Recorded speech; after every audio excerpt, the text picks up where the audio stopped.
Meeple Nation Podcast, episode 412, 4 Medieval Games. Welcome, citizens of Meeple Nation. For the next 30 minutes, sit back and enjoy. Meeple Nation is brought to you by GameToppersLLC.com. If you haven't checked them out, what are you doing? I am so confused. Take something that simple as a game table and makes it into a great place to play a game. Definitely something you should do. And Doug, if you're listening, you should go to Game Toppers and finish that purchase right now. You've had it in your cart for so long. Just do it. That is my message. Just do it. Brought to you by Nike. GameToppersLLC.com. Welcome to Meeple Nation. We are your hosts. I am Andy Holliday. I'm Nathan Howard. I'm Dave Holliday. I'm Logan Howard. Check us out on our website, meeplenation.com. We have blogs and photos, links to all of our episodes, bios of each of us, plus our bloggers. You can also email us, meeplenation@gmail.com. If you enjoy what we do and would like to help us improve our content and make things a little bit better for you, you can support us on Patreon. We have a Patreon page, and we would appreciate any support you can send our way. And remember, if you support us, Dave will wish you a good night in a very creepy style. Sounds like something worth investing in. This week we are discussing a set of 4 different medieval games. I don't know why I called it a set, because they have nothing that relates to them except for the theme of being medieval games. Last week we talked about a whole bunch of medieval games. Next week we're going to be talking about an actual set of medieval games. We're going to be talking about all things Western Kingdoms. This week we are talking 4 individual medieval games. So I'm going to start off with an older game. How old, you ask? Going back to the year 2000. The year 2000. The year 2000. Y2K? A game that survived Y2K. Web of Power. Players struggled for influence over regions of Europe by placing 2 different types of control markers, monasteries and advisors. You're trying to use these monasteries to gain control in a region, have the most monasteries in a region, or you can create a path of contiguous monasteries of your color. That path can go over multiple regions of Europe. The longer that path is, the more points that you're going to score. So on your turn, you're going to play 2 cards. You can play 2 matching cards to play 2 items in a region. So you can either place a monastery or you can place an advisor. The advisor is going to go into the individual country, where the monasteries are going to go on the path that represents the streets going through Europe. If you don't have 2 matching cards, then you can play 1 card, discard your other 2 cards to count as a wild, so you can have that matching set. And then at the end of your turn, you're going to fill up your hand to that 3-card limit. The draw piles, there's going to be 2 cards that are face up and a blind draw, so you can choose either one of the cards that are face up, which will then immediately be replaced, or you can do the blind draw and take from the draw pile that is face down. We got to play this in Texas last year. It was on my 10x1. I was having a hard time getting it to the table here at game night. While we were in Texas at BGG, I thought the library is going to have this game. We'll get a chance to play it there. And then the first day we were there, I looked all over, could not find it in their library. It was supposed to be there, but I couldn't find it. But then the next day, we were able to find it, so we got to play it. Introduced Logan, Andy, and Nathan Tenney to Web of Power. Dave hadn't quite joined us yet. David played this game years ago, back in the year 2000, when it first came out. This was one of those games that was when my collection was only 30 games, so this is a game that we played quite a bit back then. Wow, how primitive were you guys? It was back before Power was run to the house. The game plays over 2 rounds. The first round, you're going to score the cloisters. Then the second round, you're going to score those monasteries again, and then also count the advisors. And so the advisors are set up so that there are 15 scoring opportunities on the board. Whoever has the majority in the adjacent territories.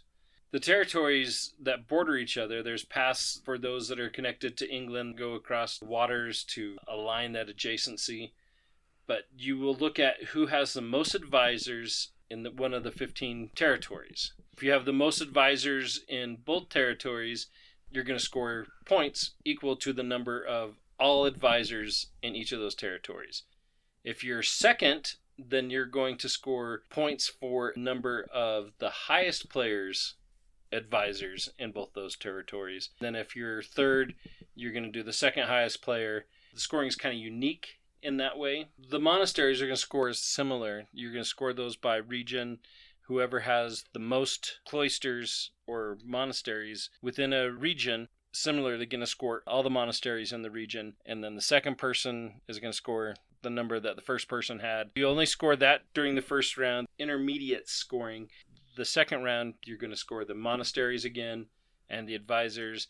And then you're going to do chain scoring, which is if a chain of monasteries or cloisters has more than 4 in a contiguous sequence, then you're going to score 1 point for each of those as long as that chain exceeds 4. The longer the chain is, or the more repetitive of 4+ chains you have, it's going to get you more points, especially if that's going to give you more monasteries in a particular region. I really enjoyed back in the day, and I was excited to play it at Dallas. I think I won. I can't remember. I'm pretty sure I won. You beat me by 8 points. I was second place. Logan was 2 points behind me. And then Nathan was a little bit after that. I think he was 10 points behind me. So the spread was still pretty close. It was actually a really close game, which surprised me. I thought you were going to run away with it. He was only kind of bad of a teacher. It wasn't I ran away with it. I'm a terrible teacher, but I was like, yeah, I could have done better. At the end of the game, I know, Andy, you were anxious to play it again. And so maybe we need to try to play it again this year. Logan, how did you feel about it? I think it was a solid game. It really needs an update on the board. Well, it's just an older game. They've come a long way on the look of a game from 2000 to 2022. The end of game scoring, where they don't have differential marker for like do the 5s and the 10s. Little things like that. It was a good game. Just it could do with a board. Well, it did get an update, a re-implementation in 2005. Wow, I was just a little bit older of a young lass. The re-implementation is China, which came out again in 2005, which does have maybe a little bit more crisper map. I haven't actually played this version. When I was trying to get it to the table, our friend Corey was here. He had played China and not Web of Power. So he was familiar with the aspects of the game, but we didn't get it played that time. I really enjoy the game. Classic game, even with some of the colors blend a little bit, which makes it a little bit tough to differentiate those. I still think the game is great. Would strongly recommend looking up, seeing if you can find Web of Power.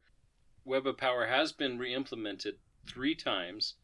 It was first in 2005 China, so 5 years later. In 2014, it was re-implemented as Han. And then in 2020, so just a couple years back, re-implemented as Iwari, designed by the same Michael Schacht. They're all 2 to 5 player games. So basically the same game, just different geography? Is that kind of what I'm getting the gist of? Somewhat, yeah. Is this a Monopoly situation? No. There's some slight differences, some slight rule enhancements. And the artwork, especially in Iwari, is exceptional. The artwork progressively got better. A game that's progressed in 20 years is bound to. So there's other versions out there. If you can't find Web of Power, find some of these other versions.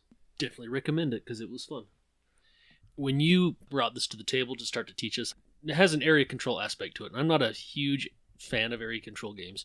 Just the look of it, I'm thinking, what in the world is Nathan trying to teach us?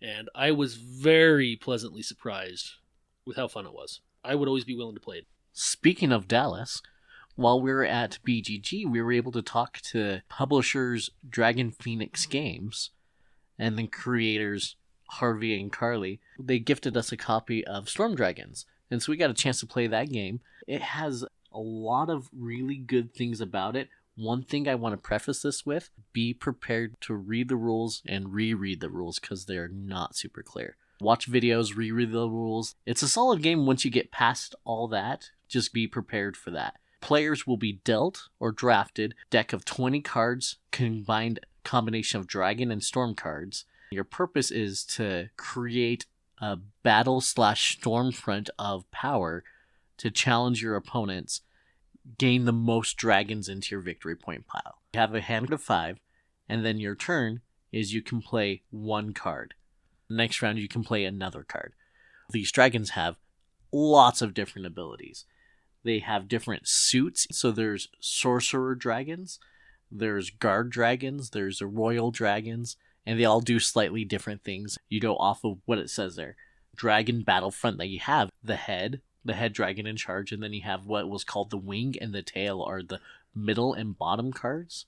Each round, a person can control whether or not it is day or night, and some of the dragons have different strengths, day versus night, and then you hopefully draft cards to build a superior deck than your opponents. Your goal is to build up enough power between the head and the tails to challenge your opponents, get them to commit their dragons to try and fight you. That way you can get those points.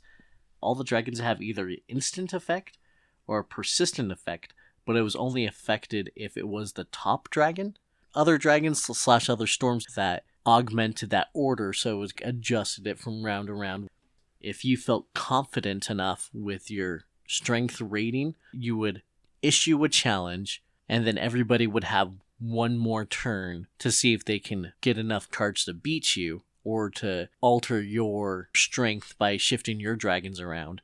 If they didn't, then you would win and you get their dragons in your victory pile.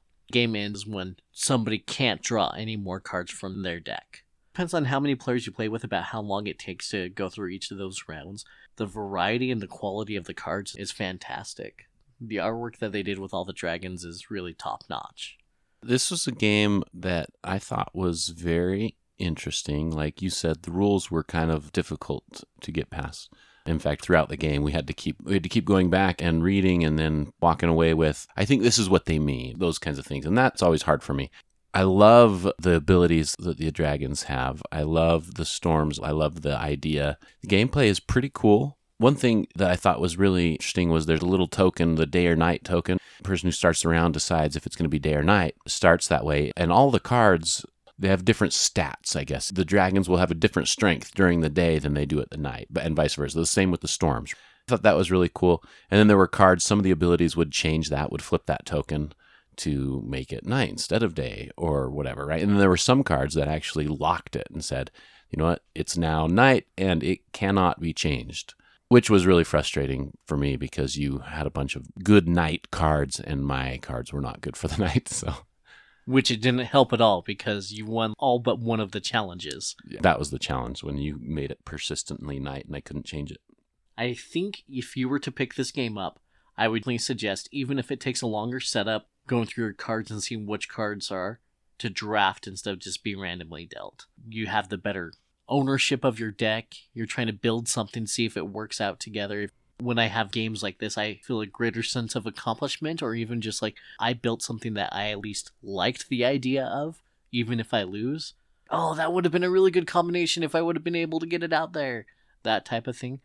And so I would suggest drafting, even though it says you should just be randomly dealt. This is Storm Dragons, and it plays 2 to 6, and has a competitive and cooperative version published by Dragon Phoenix Games. So speaking of a little bit older games, not quite year 2000 old, but going back to 2011 is when Castles of Burgundy was released. Castles of Burgundy is a game, plays 2 to 4 players. It's best with 2. I've never played with 2.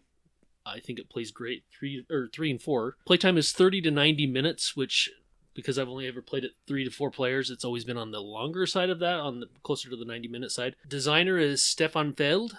The publisher is Ravenberger Games and Alia, because that's when the latest one was published. So, talking about being re-implemented or republished, re-released, this was released again in 2018. I have the older version of this, but it looks like it's just an artwork and component update, which is substantially superior. I mean, the artwork in the later version is great. They updated the board and the game pieces. A far more beautiful game, which is interesting because I find myself, when I go and look for a game, typically am a judge the book by its cover type of person at first. If it draws my eye, then I'll take a second to look at the back. But if it doesn't draw my eye, I usually will just pass it by. And I think that's true with a lot of people. There's very few people out there that, I mean, I guess if you're looking for a mechanic or a theme or something, you might do some research. But when you're in your local game store and you're walking by a shelf, if the cover doesn't attract your eye, I mean, you're just going to walk on by, right? Yeah, absolutely. Which surprises me that I even bought this game. I don't remember what drew me to it. It doesn't have pirates. It doesn't have pirates. I think you played it and enjoyed it online with us. That's also a no. The box is kind of not something I would typically buy just by the way the game looks. But it is a fantastic game. The way the game plays, it's actually set in Burgundy, big surprise, in the region of high medieval France. Each player takes the role of an aristocrat, originally controlling a small princedom. While playing, they aim to build settlements and powerful castles, practice trade along the river, exploit silver mines, and use the knowledge of travelers. The game is about players taking settlement tiles from the game board and placing them into their princedom, which is represented on their player board. Every tile has a function that starts when the tile is placed in their princedom. Just the mechanic of this, I think, is great. There's different regions in your princedom. You have fields that you're going to be placing animals. So there are animal tiles that you can gain from the main board. There are buildings that you can add to your settlements in your princedom, and every single building has a separate ability or free action that it's going to give you. I honestly think the buildings are one of the biggest ways to progress your board, your player board. Typically, they're going to give you a free action. So when you gain a tile off of the main board, it's going to go into a staging area on your board, and you have 3 slots where you can put 3 different tiles that you have not yet placed in your princedom. As one of your actions, you can take one of those tiles off the main board, put it in your staging area. Another action should take one out of your staging area and put it into your princedom. In order to do that, everybody's going to have 2 dice that they roll at the beginning of their turn, or at the beginning of the round. And on their turn, you're going to take those 2 dice, and they're just 6-sided regular dice. You're going to use those dice. Each of the areas on the main board, they're called depots, is associated to one of the pip values. If I have a 1, I can look at the number 1 depot and see what tiles are available there that I can take. And that goes along all the way up to 6. So I can take one of those, put it in my staging area. Now I have another die that I can use. That's one of my actions. That die is spent. I can use my other die to maybe gain another tile from the main board, or one of the things I can do is place that tile into one of the associated areas. The area has to match, the colors match tiles themselves. You have to play the brown settlement tiles in the settlement. The animal tiles, they're green. They have to be placed in the fields, which are green. There are pip values on each of those locations on your player board. For example, if I want to build a church, I have the church in my staging area. I have to have an area that is adjacent to one of my tiles that I've already placed previously that has the associated pip value of my die. Otherwise, I can't place that tile. But there are ways to mitigate that, which are with workers. So workers can add 1 pip or subtract 1 pip from a die face. One of the things I do when I play this game is I burn through workers like crazy. One of the actions you can take is you can sacrifice a die to gain 2 workers, which will allow you to maybe make that second die a little more useful. There are several different types of tiles. We talked about building tiles a little bit. I talked about animal tiles. There are also knowledge tiles. The knowledge tiles are kind of like the technology of the game. It's going to give you some sort of benefit. For example, there's a technology that will allow me to be able to take from a depot from the main board equal to my pip value or plus or minus 1 of that pip, and that's always on. If I have 5 on my 6-sided die, I can take from the 5 depot or the 6 or the 4 and place that into my staging area. Likewise, there's a technology or a knowledge tile that will allow me to do the same thing, but that's when I'm placing from my staging area onto my player board. There's a lot of different knowledge tiles that give you benefits. There's one that will make your workers plus or minus 1 or plus or minus 2. So it makes your workers just that much better and kind of upgraded. There are also knowledge tiles that give you bonus points into the game based on certain types of buildings that you have. So when you're building buildings, you cannot have duplicate buildings in an area unless you have a technology or a knowledge that lets you do that. But there are knowledge tiles that will give you 4 bonus points. For example, for each town hall that you have, you'll get 4 bonus points at the end of the game. But those town halls have to be in separate regions. They can't have duplicates. There are also ship tiles. Ship are how the starting players manage, one of the mechanisms that they manage that. When you play a ship, place it in one of your water regions, and you get to move up on the ship track. Whoever's furthest on the ship track becomes the starting player. And if 2 players are in the same location on the ship track, whoever's on top, whoever's disc is on top is the starting player. There are goods, trade goods, that get moved onto the board at the beginning of every turn, and they'll get placed in a spot on one of the depots. When you play a ship tile into your princedom, you get to take all of those trade goods and place them on your player board. And that leads us to one of the other actions that you can do, which is you can sell those goods. You can ship those goods. Each of those goods are different colors, and each of them have a pip value of 1 to 6. All the pinks may be 3s, or the reds are 4s. You can only hold 3 colors on your board. As an action, you can choose that pip value that matches the die that you have and sell all of those goods. you're going to get victory points for each one of those goods equal to the number of players. In a 3-player game, you sell 3 goods, you get 9 points. Along with that, you always gain 1 silver. Silver is super useful in the game. One of the ways to get silver is by building a bank, which gives you 2 silver, or having a mine in your princedom. Mines will give you, at the end of every phase, which is one phase consists of 5 turns, at the end of the phase you get 1 silver for every mine you have in your princedom. What silver is used for, besides just being worth points at the end of the game, you can spend 2 silver at any time, and there are black tiles in the center of the board that can only be gained by spending 2 silver. And you just pay 2 silver, it doesn't cost you an action, you just pay 2 silver and put that into your staging area. Great way to get those free actions, because really the name of this is getting as many actions on your turn as you possibly can and really optimize your turn. Getting that free action and getting a building into your staging area is huge, because now that may allow you to die that will allow you to play that immediately, which can in turn give you another free action. Finally, we have castles. Castles are a dark green color. Place a castle into your princedom. They give you a free action. Anything you want to do, as if you had any pip value die available, you just get a free action. Super powerful ability, and there are only 3 that you can place. You start with 1, you don't get any benefit for that, and there are only 3 other castle locations on your board. I love the scoring in this game. The way you score is the earlier you score in the game, the more points it's going to be worth. So the way it scores is when you finish an area, have all the tiles of the matching colors in one area, you immediately score that area. So you're going to count up the size of how many hexes are in that particular region. There's a chart that you're going to reference. For example, if it's a size 3, you're going to score 6 points. If it's a size 1, you only score 1 point.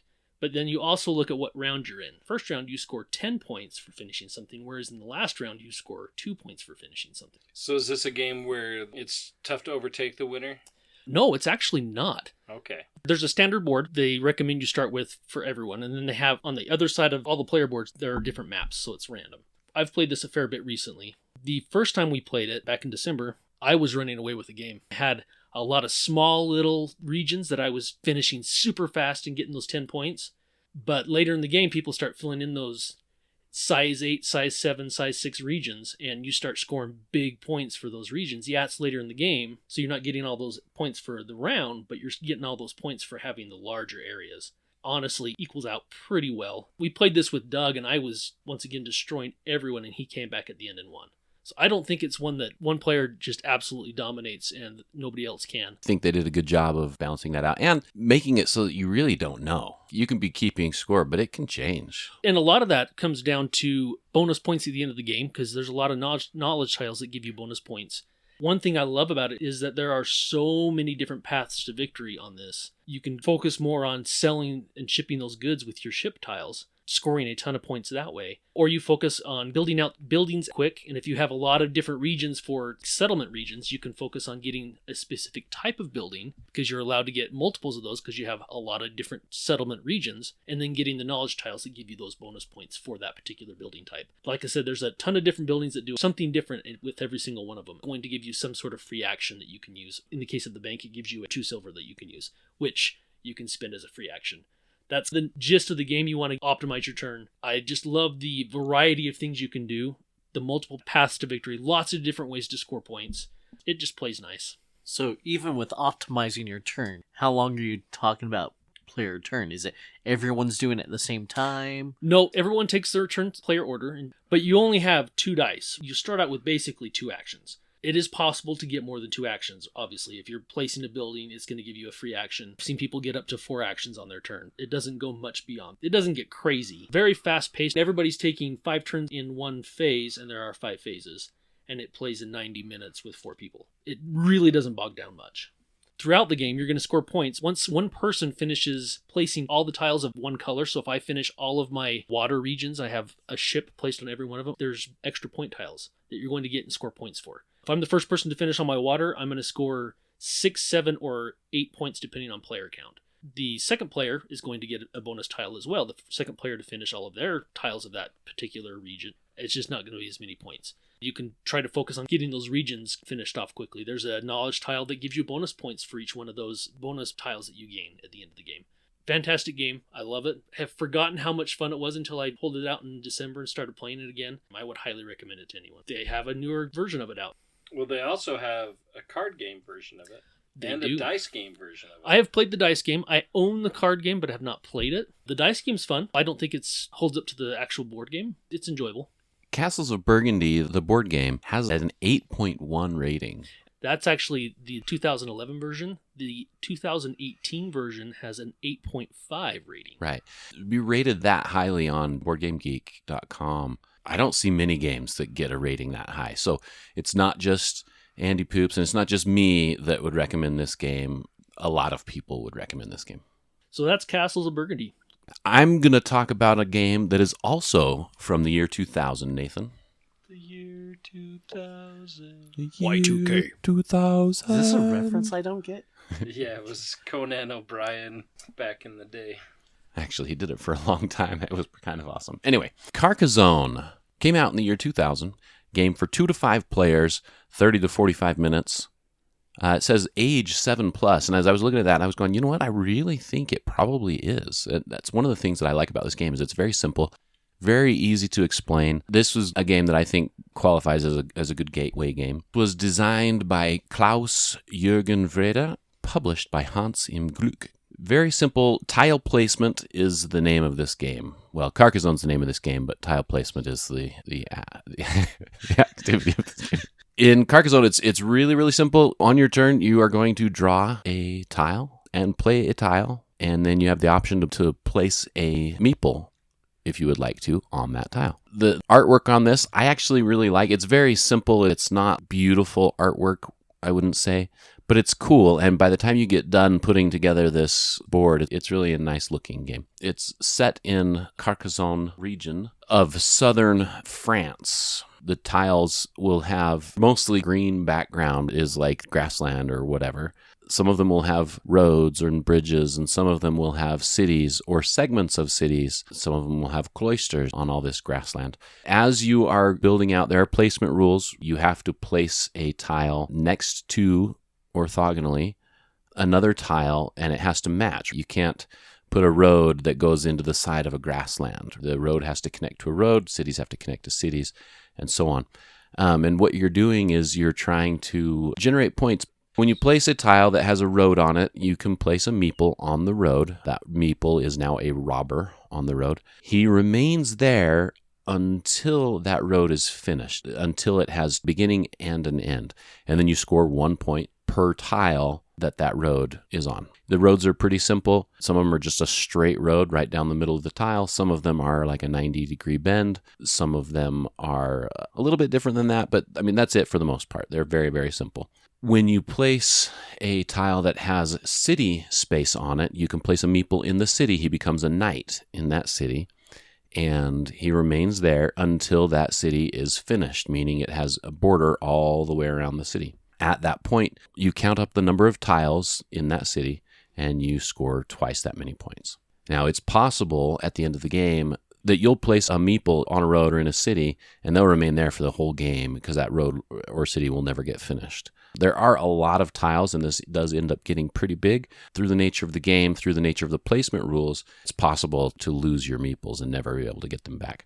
Now, there are some expansions that allow you to do certain things to retrieve meeples. For the most part, they're stuck there until that spot is finished. Another one of the tiles that you can place is a cloister. It's like a monastery. You can place a meeple on that cloister. He's a monk. Same thing applies. He is there until that cloister is finished off. And the way you finish off a cloister, you will have tiles completely surrounding that tile. 8 tiles surrounding that tile will finish off the cloister, at which point you will score 1 point per tile surrounding it, and the point for the cloister. They're worth a possibility of 9 points. And then the other type of meeple that you can place is you can place farmers in fields. Once you place a farmer, they're there for the rest of the game. You cannot take them back. But it's a good thing because farmers can score a lot of points. You look at a farmer, you look to determine if that farmer belongs to the player who has the most farmers in that area. And the area is cut off anytime there's a road that cuts it off or a city that cuts it off. As long as you can trace a contiguous path of greenery, that's one continuous farm. You're going to count up the number of completed cities, and that farmer will score 3 points per city. One of the things that I like about this game is I can score points for a farmer that will score a couple of cities, but then somebody else can score points for the same the same cities in a different farm because they will border a different farm somewhere else.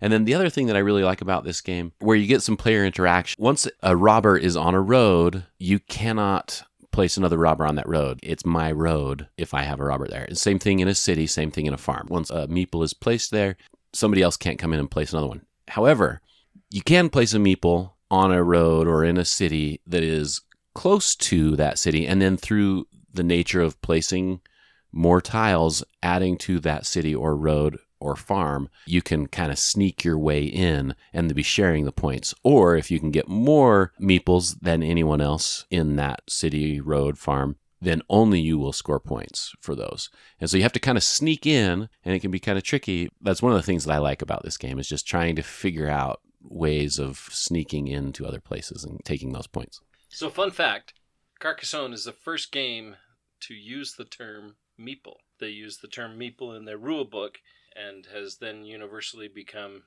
the term that everybody uses. Fun fact. We owe them so much. We should bake them cookies. Carcassonne, it was one of the games we used to play a lot of here at Game Night, and I always looked forward to it. It has a bunch of expansions, have added a lot of different things. I know some of them we loved, some of them we didn't love. Overall, Carcassonne is a great game, and I still think it's a good game to pull out and play every now and then. There you have your 4 games set in the medieval time. Until next time.